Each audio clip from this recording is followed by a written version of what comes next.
from the Fox 5 studios, this is Silver State Sports Live.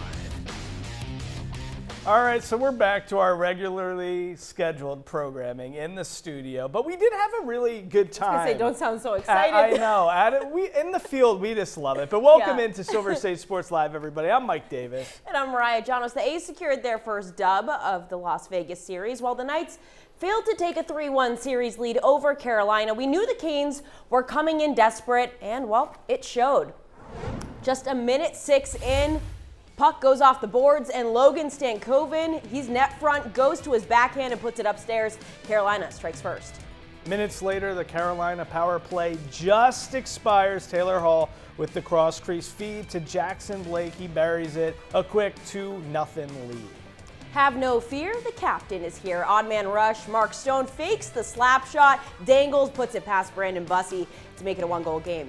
But the Canes captain responds. Jordan Stahl down low. He grabs the rebound to regain the 2-goal lead. The Knights with a chance to chip away here as Braden McNabb fires an absolute missile to the back of the net with seconds remaining, but it was recalled as the puck crossed the goal line after time expired. That one hurt. 3-1. It remained entering the second period. Where Rasmus Anderson circles the net, feeds William Karlsson. He rips the one-timer. It's a 1-goal game. And with under 3 minutes to go in the period, Brett Howden looks like he's going to dish it to Colton Sissons off the rush, but he keeps it and puts it right above Bussey's shoulder for the equalizer. We're tied up at 3. To the final frame we go. This sequence was chaotic, but it decided the game. It started with a Shea Theodore turnover. Hart makes the stop on Seth Jarvis. It's a board battle. Jarvis is able to chip it out, and look at that. Nikolai Ehlers. He centers it. Oh my God, is that Bobby Orr?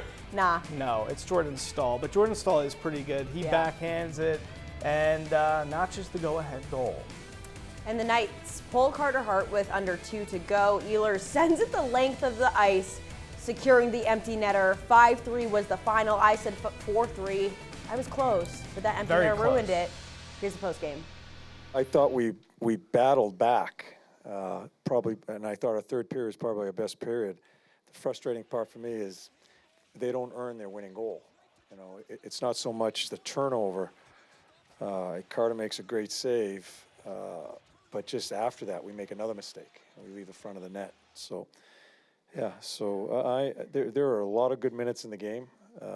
It's just for free. That's a hard one for me in the third period. So we'll regroup and get ready for our next one. So the series heads back to Carolina, evened out at 2 apiece. And joining us now to break it all down is Tony Cordasco of the Locked On Golden Knights podcast. Tony, great to see you as always. So let's start with your immediate reaction from Game 4. Did it seem to you more like there was deflated energy around the Knights, more so than we've seen previously this series? The biggest key, 23 turnovers, giveaways. You know, and the one by Shea Theodore that we just saw, that one hurt because it goes right out to the stick of Jarvis. But then 4 players are chasing Jarvis around. If you look at Dorofeev, he is like back in the motherland. Like, I don't know where he is. He's just hanging out on the boards, and then the puck comes free, and they get the game winner. To me, it was just sloppy. Hey, let's face it. This is fun and entertaining hockey. It's not great hockey, though. It's not well executed. Mm-hmm. It's just anything goes. We've seen some bad hops there. Even the empty netter takes a very odd bounce off the boards and goes in. Like, it's not been great hockey, but now I think, again, all that momentum now shifts back. It's a best 2 of 3. All that momentum now is shifting over to the side of the Hurricanes, and I think it's going to be a tough road ahead for the Vegas Golden Knights, especially if they can't move Jordan Stahl out of that blue paint area. Yep. He's a monster. He's 6'4", and you would think like even Jeremy Lauzon could push him out of there, but he was getting great positioning even on Lauzon, as you saw on that one goal, his first goal of the night. He's a monster inside. I don't know what they're going to do tactically to push him out of the way and to protect the blue paint. Yeah, no, he's been so great so far this series. But the one bright spot for the Knights, I will say, continuously throughout this series has been the second period. They're outscoring Carolina 9-1 in that second frame alone, all series long. But we look at the body of work from the regular season, even this postseason and this series specifically with the ping pong, the comebacks, the back and forths. Do you think at this point the comebacks, the late comebacks, are starting to catch up with this team? They're kind of running out of that. Oh, yeah, they're running out of it. And you talked about the second period, 9-1, but the Golden Knights are getting outscored and outshot in the first period alone by a wide margin. The third period, it's 10-3 in favor of the Hurricanes, and that's the period that the Golden Knights were owning. And so I really feel that the Golden Knights, maybe that magic has worn off in the third period. I'll tell you what, this Hurricane team is so explosive though, right? Like the first couple of minutes and all of a sudden the puck's in the net. It's like, and then the 36 seconds and the 3 goals and the puck is in the back of the net. Carter Hart, I'm still concerned about him. Again, when you look at Carter Hart, he's had the 4 games now. Each game he's given up 4 or more goals, and that's an NHL record. It's one that you don't want to own, but yeah, I mean, it's not good goaltending. Well, let's stay with Carter Hart for a second. So, I mean, so much of this seems mental to me in the way that he's playing and a lack of mental toughness. Was this, more of an indictment on him and his players? This just expected with Carolina? And could you foresee any potential changes with maybe even a Aiden Hill appearance? Yeah, see, they don't have a good, it's always been a concern the entire season, goaltending. Aiden Hill, I don't know if he's going to be a solid number 2, even if he does come in. And the thing about Carter Hart, all you have to do is look at the amount of games that he's played consecutively. I think tomorrow night will be 23 in a row or 24 straight games in the crease. I mean, that's grueling and, physically and mentally. So I don't know where he's at right now. I don't know if they have an answer if he can't go the distance in this series. Right, especially coming off of injury, too. It's like, welcome back. Now you're locked in. But big question a lot of people are asking, where is Jack Eichel in all of this? Yes, he's got a stick on it. He's had a couple assists. He's had a couple shots and attempts, but he can't bury it. He can't find the back of the net. He can't convert there. How concerning is it? I feel like his absence is certainly felt in this series. Yeah, and we finally did see him shoot. He took that shot where he hits the crossbar in the game last night. The thing about Jack was he scored that goal that was called back, right, in Game 3, and that might have lifted his confidence. But I think he realizes now that he's going to have to shoot the puck. They need help on the power play unit. It's really struggling. They're 1 for 12 on the power play, and they've also given up 4 total goals on the penalty kill. Those were 2 areas of strength for the Vegas Golden Knights. And so now I just think they're going to have to expect a lot more out of him.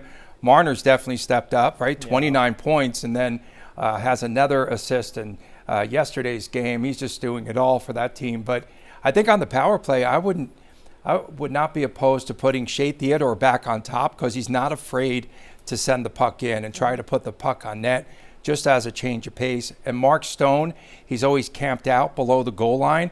The Canes are really defending him well right now. Okay, so you mentioned this earlier, momentum definitely in the favor of Carolina. Prediction-wise, anything you want to share with us? Everything.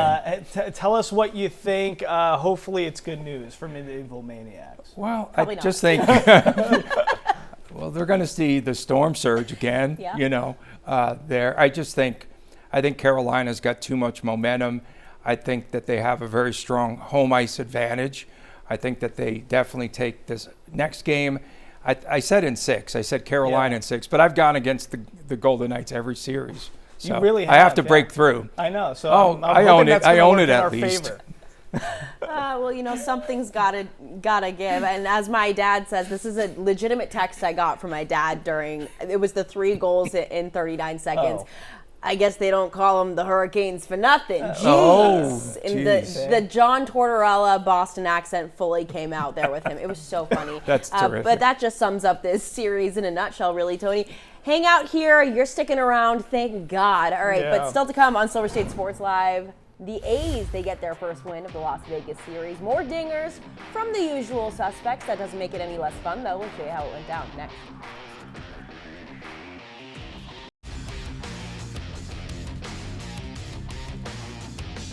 You're watching Silver State Sports Live.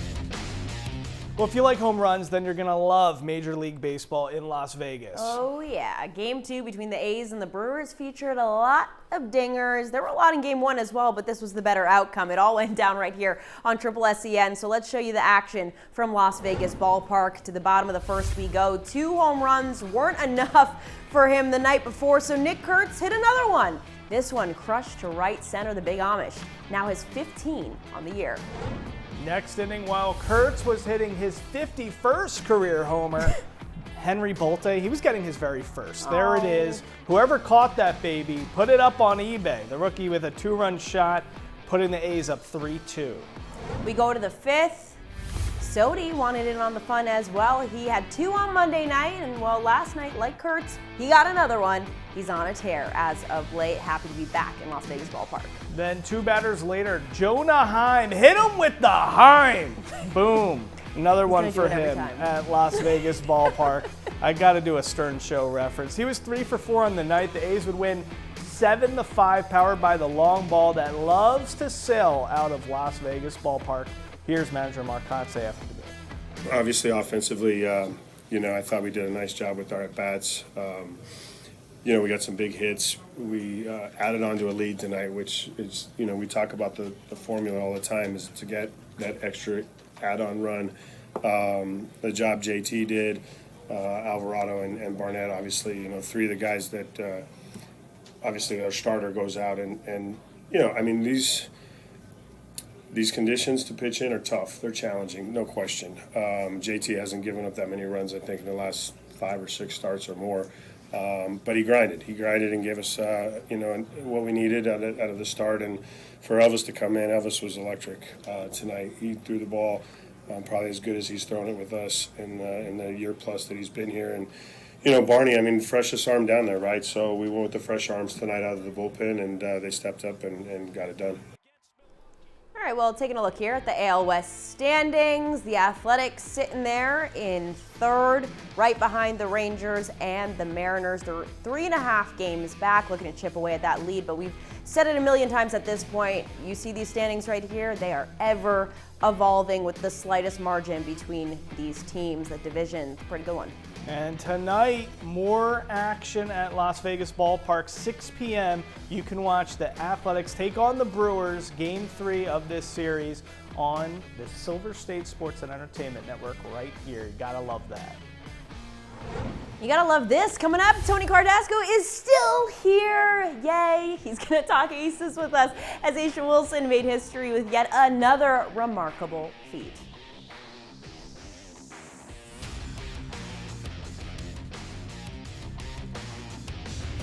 This week on the Silver State Sports and Entertainment Network.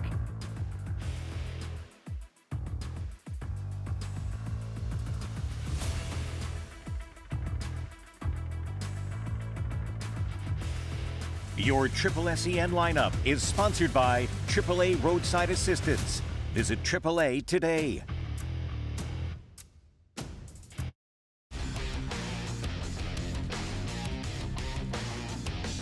You're watching Silver State Sports Live. Well, Asia Wilson may be the GOAT of the Aces, but Tony Cardasco, he is probably the GOAT of Silver State Sports Live. He's got to be one of our most frequented guests, Yeah. and rightly so, because you're just the best, Tony. We're so happy to have you. They still let here. me in here. That's amazing. Yes, good. let's keep that going. All right, so first VGK, now we're going to talk Aces basketball, starting with Asia Wilson. 2 days ago, she became the fastest WNBA player, only WNBA player to reach 6,000 career points, another historic milestone. Is she becoming she's got to be, right? She's the greatest WNBA player of all time, right? Of all time, yeah. But I think they overdo it, like when they announce her as the greatest player on the planet, whatever. But she truly is. Yeah. I mean, when you think about it. But you're saying in terms of Lisa Leslie, she's now there, right? Yeah, I don't compare generations. It's That's hard fair. to do. It's really difficult. But in this generation, she's by far the best player. And I keep trying to find a way to kind of knock her and saying, well, there's no one big enough, Right. strong enough, tall enough to guard her. But every time there is that opponent, she still can break through because she can shoot from the perimeter. There you go. She pulls up for a 3. And now she's added that to her game when she started. Because I've watched her from the very beginning here in Las Vegas, like she didn't have that range or that depth to shoot those jump shots from the perimeter. And now she's added that. She's stretching the floor. She's doing a really good job in creating space and what have you. She's really improved. It's really crazy because, you know, she reaches this feat, I believe, in her 278th career game. In that game, 34 points, 12 boards, 9 assists, 3 blocks. I mean, she's just the most versatile player I've ever seen in the WNBA. If you had to liken her to somebody in the NBA, we all know she's dating Bam Adebayo, but who would you liken I'd say her? Bam. You know, as we're thinking about, they train together. Checks out. Yeah, as we're watching Bam. the NBA Finals, do you think that's the person you would liken her game to? She's not Wemby. Like, no, well, we know that. No, Nobody's she's Wemby. too strong. She's too strong for. She might move Wemby out of the block. You know. Right. But yeah, definitely Bam. He left her. He went to the French Open. He left her behind. Hey, the French Open's cool. I saw him, man. He got some pub. Yeah, he kind of left her. But that would be and I think she was mad, and that's why she was breaking records here. That would be your comp, though, Bam Adebayo. Yeah, I don't know. I didn't really think about it. I mean, you know what? Early in her career, she was coached by Bill Laimbeer here. Yeah, of course. And Laimbeer taught her toughness. He truly did. And she'll probably tell you that. And so she has a little bit of Laimbeer in her game just from learning a lot from him. Yeah, those power moves, those seriously. Detroit Pistons teams, they were tough and they knew how to take down Jordan. So, yeah, that toughness definitely has translated. Yeah, now looking at the Aces as a whole, they've won 4 games in a row. A little bit of a rough start there, especially at home. But they face off against Portland tomorrow. Then they've got a tough one against the Minnesota Lynx on Saturday. How do they match up this year with Minnesota, do you feel? I mean, I think it's the biggest issue they have right now, the Aces, is it's been since the start of the franchise here. They have no bench scoring, you know, and they have to get Kennedy back to be on the wing because they need that outside shooting from her. The last game against the Storm, it's funny, we had the Storm and the Hurricanes here at the same time and an earthquake in the valley. Yeah. Did you feel the earthquake? No. I didn't either. I'm so disappointed. Yeah, I was a little disappointed. Yeah. But yeah, I just think they have some revenge coming for the Lynx, and let's see if they can play a real tough game there. But they're going to be playing against Portland. That's the first time they're playing Portland since they were the Utah Stars back in the early 2000s. So that should be fun and entertaining. But I just don't. I'm concerned. 26-7, they get outscored by the Storm. Bench scoring from a team that's really not good at all. So depth is your biggest concern. It's still a concern. Still is, yeah. Still is. And Asia, though, I saw today, still the front runner for MVP. I mean, this is somebody who already has 4 in her pocket. Would you give her the MVP right now if the season ended today? Of course. Yeah, there's no one close. 5. That would be 5 MVPs for her. I mean, she's on a different level. It truly is. You put her with anyone because you talk about her size and her skill because, sure, there are bigger players. You could put her up against Brittany Griner, great, but she's going to outplay Brittany Griner every time. Brittany Griner's got the size, she doesn't have the skill. There's other people with the skill, they don't have the size. Asia Wilson is a juggernaut and on a whole nother level, so it is hard to really have anyone else steal her thunder in that category. But I mean, we'll see. The league always finds a way to upset the Aces. She's averaging 3 block shots a game too, like on top of everything else. Right. Like you can't drive against her. She plays well defensively. She always wants a foul. She does a lot of this. Everyone's doing a lot of this. She doesn't get enough, though. She doesn't go to the line. No. Enough. She needs more of the superstar foul calls. You know, she's starting to get them. You think? I think she is now. I really do. Yeah, I think she complains enough, and they know who she is now in this league. She's starting to get them. She is. Okay. Real quickly before we go to the break, who's the biggest threat to the Aces in their season right now? Oh man, I still Indiana, still New York. From the East. The Lynx. We'll see what happens in this game, and they're still like. Okay, so they broke through. They won the home game the other night, but they're still not that team that we expected to see. I thought that this was a better team than last year, but again, they gel second half of the season. So, we can forget about all that and evaluating them now. Yeah, you really can't lock in on this team and get too high or too low on them until you're getting close to August, honestly, which is always interesting. But they always find a way to lock in. Tony, thank you so much. We always appreciate your time here. Coming up, the stars are shining bright in Southern Nevada between the Knights and the A's. We're taking a look back at this week and the star-studded pre-game ceremonies we've had all across the valley.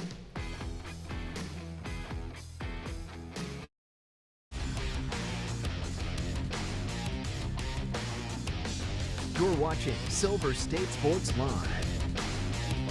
Okay, I like your outfit today. We were just talking about it because I like the denim on denim. Denim is comfy. A good, denim's a good look. But all these celebrities that are specifically throwing out first pitches at baseball games, can we take a look at this? Because I have some fashion questions. Well, first of all, that's T-Pain cranking. Oh, well, that's okay.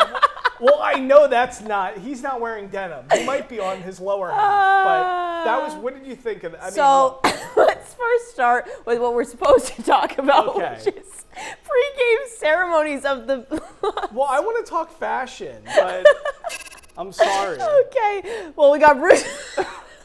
His fashion, now that's actually kind of cool. Now this is what I'm talking about. With the pocket? What it like? That's so Ed Hardy of him. But that's what I was gonna say. Nick Carter. Oh, that was a terrible throw. That was scary. Happened? Like, are we back to Ed Hardy where people are? Ed Hardy is low key making a comeback, and I have mixed feelings about it. I think on a Gen Z girly pop that's like 20 years old in New York City. Look at Chris Angel's jeans. This is what I was talking. Like, would you, if a like guy an acid wash you, with like a white stitching? Jeans, would you be okay with that? No, I wouldn't. No, it's tacky, and I hate you. So, I don't have those jeans. I have regular jeans. I don't know what to happen. No, they're gross.